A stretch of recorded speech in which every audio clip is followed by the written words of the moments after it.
बच्चों, आप सभी का ASMG ग्रुप में स्वागत है। बच्चों, हम आज आपको संगीत की परिभाषाएं, छोटी छोटी परिभाषाएं बताएंगे जिससे कि आपको समझने में, संगीत को समझने में बहुत ही आज आपकी सहायता करते हैं।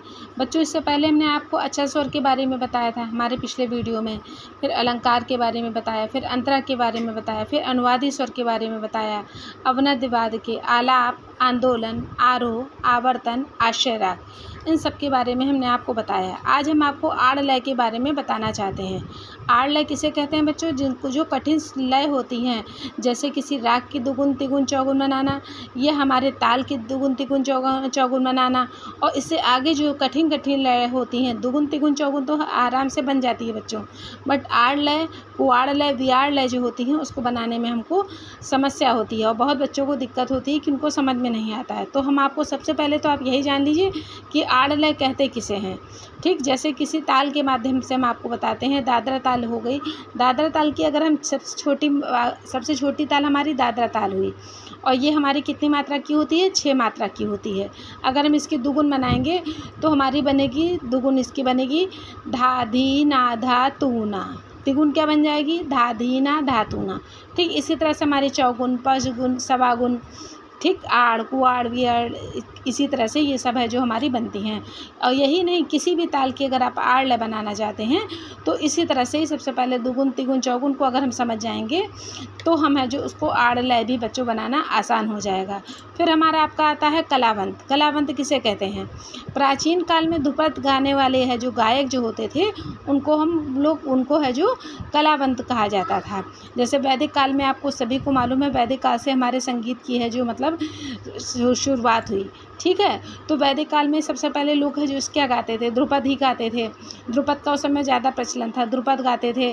फिर आपका है जो मतलब ये लक्षण गीत होता था, फिर छोटा ख्याल, बड़ा ख्याल, फिर छोटा ख्याल, इस तरह से इसका प्रचलन शुरू हुआ। ठीक है, अब है जो आजकल के समय में सबसे ज़्यादा छोटा ख्याल, बड़े ख्याल का प्रचलन ज़्यादा देखने को मिलता है। ठीक है, तो हम ये जानेंगे कि कलावंत किसे कहते हैं हमारे पहले टॉपिक पे, कि प्राचीन काल में जो ध्रुपद गाने वाले गायक होते थे उसको हम कलावंत कहते थे। अब कंपन किसे कहते हैं? स्वरों को हिलाने की क्रिया जो होती है वो हमारी कंपन कहलाती है। कर्ण स्वर किसे कहते हैं? मुख्य स्वर पर सूक्ष्म स्वर का प्रयोग करना है जो कंपन कर्ण स्वर कहलाता है।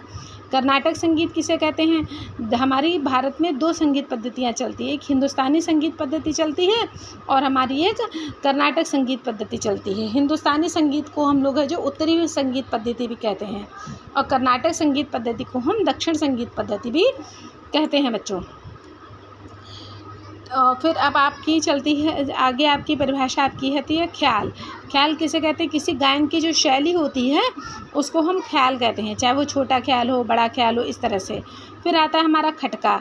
2 या 2 से अधिक स्वरों को खटके के साथ तीव्र गति में गाना या बजाना हमारा खटका कहलाता है। 2 या 2 से अधिक स्वरों को, ठीक है, झटके के साथ गाना या तीव्र गति से गाना, तीव्र मतलब तेज़ गति से गाना या उसे बजाना हमारा खटका कहलाता है।